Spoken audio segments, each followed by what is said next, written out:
जय हिंद, नमस्कार। मैं पारितो शर्मा, टीचर और फाउंडर MBA प्लस, और आप सब लोगों को आज किससे मिलवा रहा हूं बताओ। एक ऐसे एंटरप्रेन्योर जिन्होंने ना अपनी लाइफ में ऊंचाई और नीचाई सब देख ली है, जिन्होंने सारे धक्के खा लिए हैं और फार्मेसी इंडस्ट्री में ये अब एक उस लेवल पर आ रहे हैं जहां पे एक छोटी सी कंपनी शुरू की और अब 10 से 12 साल इन्वेस्ट करने के बाद ही is now coming to a mature size company. आज आप इनसे बहुत कुछ सीखने वाले हैं, लेकिन अगर इनसे पूरा डेप्थ में सीखना है तो MBA प्लस ऑडियो लाइब्रेरी में इनकी 2 ऑडियो क्लासेस हैं। एक ऑडियो क्लास में इन्होंने अपने बारे में बताया है, कैसे इन्होंने खुद अपनी एंटरप्रेन्योरियल जर्नी शुरू की, आप लोगों के लिए बहुत इंपॉर्टेंट है। और फिर इन्होंने ये बताया है कि 1000 दिन का जब इनका बिजनेस था, इन्होंने क्या स्ट्रैटेजी यूज की, और 1000 दिन के बाद इन्होंने कैसे अब ये अपने बिजनेस में ग्रोथ क्रिएट कर रहे हैं। कौन है ये बताऊं आपको? रमन कुमार जी, और ये है लुधियाना से। Thank you. रमन जी, आप एक कंपनी चलाते हैं जिसका नाम है हिमफोर्ड हेल्थ केयर जी। तो सबसे पहले एक बात बताइए, ये कंपनी क्या करती है? सर, मार्केटिंग कंपनी है। हम फार्मा के प्रोडक्ट्स हैं, हमारे मेडिसिन्स, वो हम जेनरिक लेवल पे केमिस्ट को डिलीवर करते हैं। इंटरेस्टिंग। तो लोगों के लिए ना थोड़ा और आसान करते हैं इसको। अब फार्मा के प्रोडक्ट्स लोग कहते हैं बहुत प्रकार के भाई प्रोडक्ट्स हो सकते हैं, ये जेनेरिक ड्रग्स किस टाइप के होते हैं?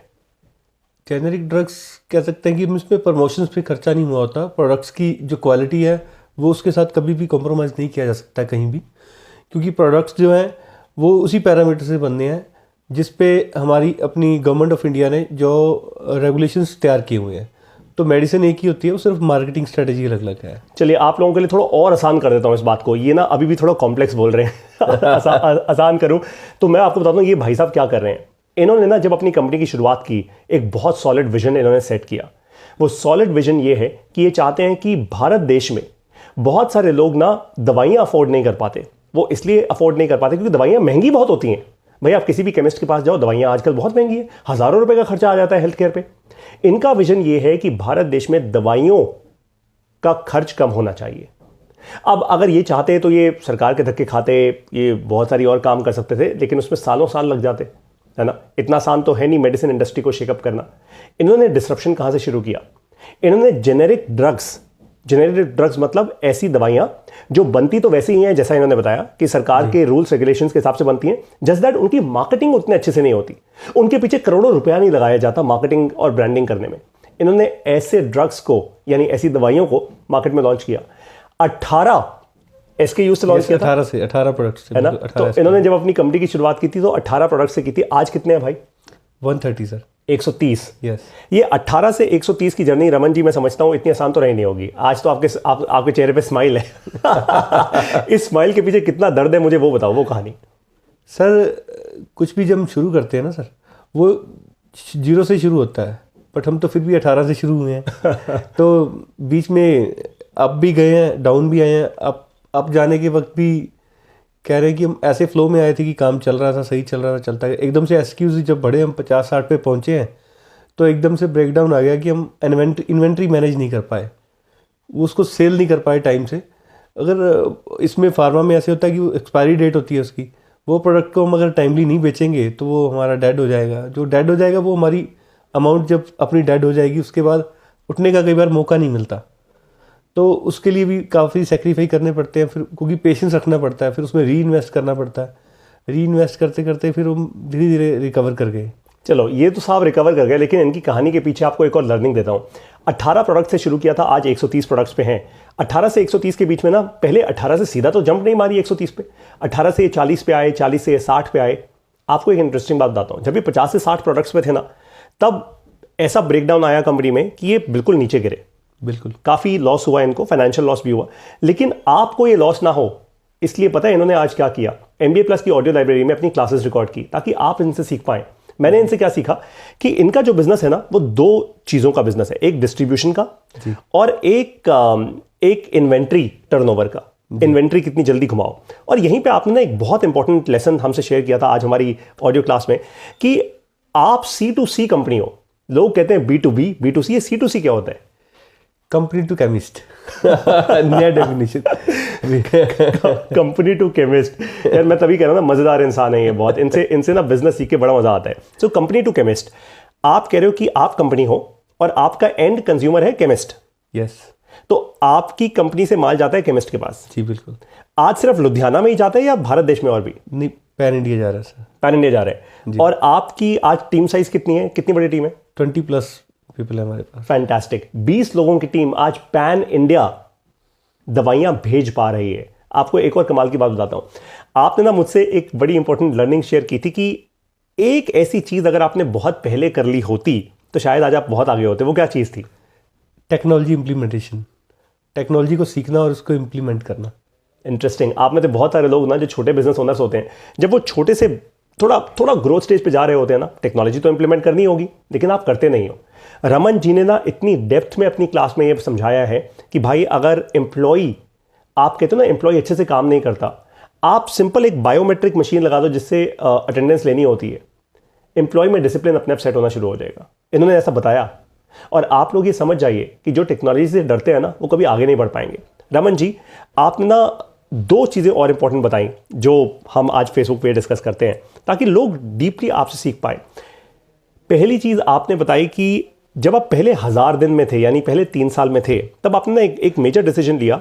एक्चुअली आपने अपनी एंटरप्रेन्योरियल जर्नी एक केमिस्ट की दुकान से शुरू की थी। जी, है ना? केमिस्ट की दुकान आज भी चलती है इनकी, बाय द वे। लुधियाना में है? लुधियाना में। कहाँ पे है?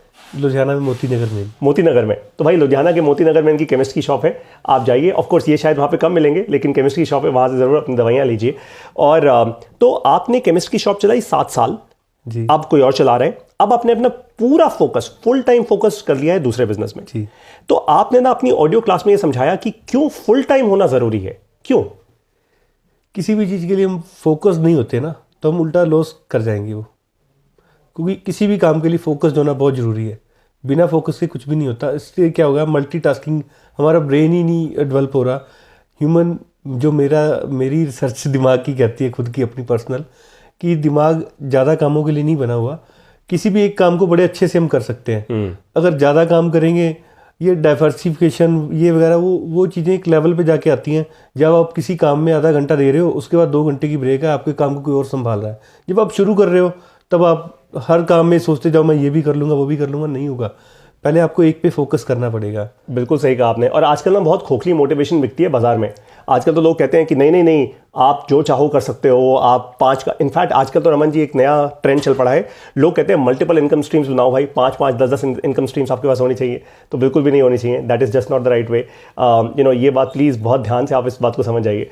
और अब आखिरी चीज़ बस आपसे पूछना चाहता हूँ ताकि लोग एकदम एक्साइट होकर एक्चुअली MBA+ ऑडियो लाइब्रेरी में आपकी वो क्लासेस करें। आपने ना अपनी पूरी जर्नी बड़े अच्छे से बताई, राइट? इस जर्नी में आपने एक इंपॉर्टेंट चीज बताई, वो थी डेट। मतलब आपने पैसे को कैसे संभाला। डेट को क्लियर करने के लिए ना, कई बार अगर हम जब डेट में फंस जाते हो, आपका मतलब ये है पूछने का? जी।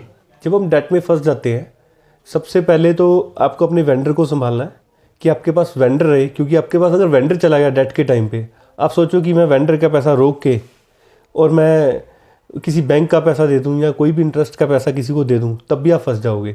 आपको बैलेंस बना के चलना था कि आपका वेंडर आपसे टूटे ना। फिर आपको अपने कस्टमर का ध्यान रखना है। जितना आपका वहाँ पे कैश रुका हुआ है उसको निकालने की कोशिश करनी है, कैसे निकलेगा। उसके बाद फिर आपका स्टेप आता है, जो आपने हाई इंटरेस्ट पे लोन्स या कुछ भी लिए हुए हैं पहले वो पे करोगे। सेकंड, लो इंटरेस्ट वाले, फिर नो इंटरेस्ट वाले। मतलब लोगों से बात करना मत बंद करो। डेट में लोग गलती क्या करते हैं, डेट लेते हैं फिर फ़ोन उठाना बंद कर देते हैं।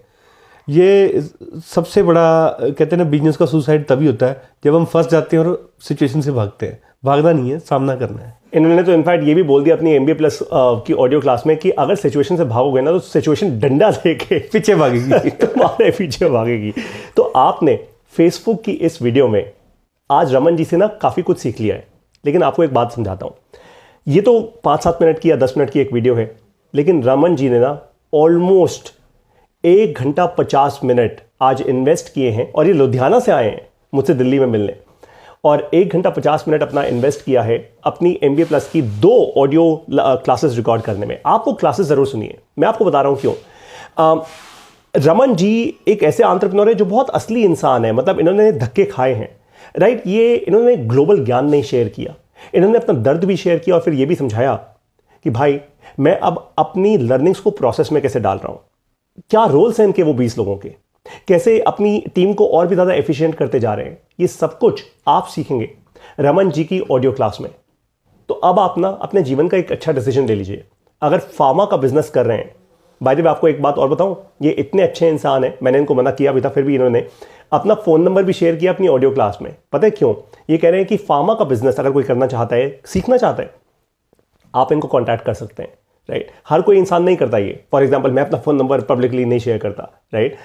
लेकिन बहुत सारे ऐसे लोग हैं जो जेन्युइनली केयर करते हैं दूसरों के लिए। तो अगर आप अपना फार्मा का बिजनेस करना चाहते हैं और इनके साथ जुड़ के करना चाहते हैं, प्लीज़ कीजिए, राइट।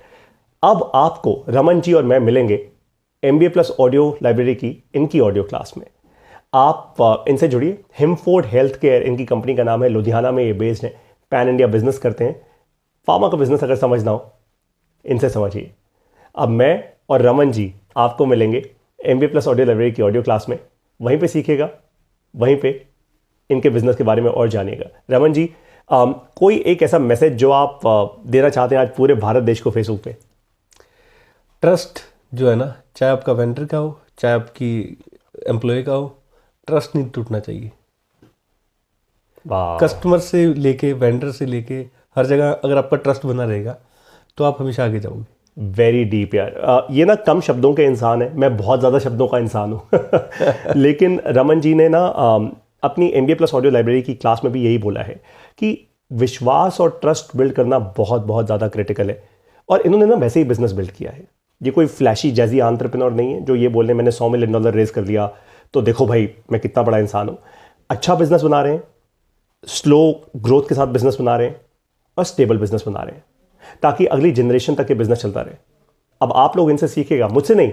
टीचर ये हैं आपके, गुरु ये हैं आपके, आप इनसे सीखिए, तभी आगे बढ़ पाएंगे। मैं सिर्फ एक जरिया हूं और आपको सिखाता रहूँगा। हमारे साथ इस वीडियो में जुड़ने के लिए और इनके बिजनेस के बारे में जानने के लिए आपका बहुत बहुत धन्यवाद। Thank you. आप सभी लोग स्वस्थ रहें और सफल रहें। जय हिंद।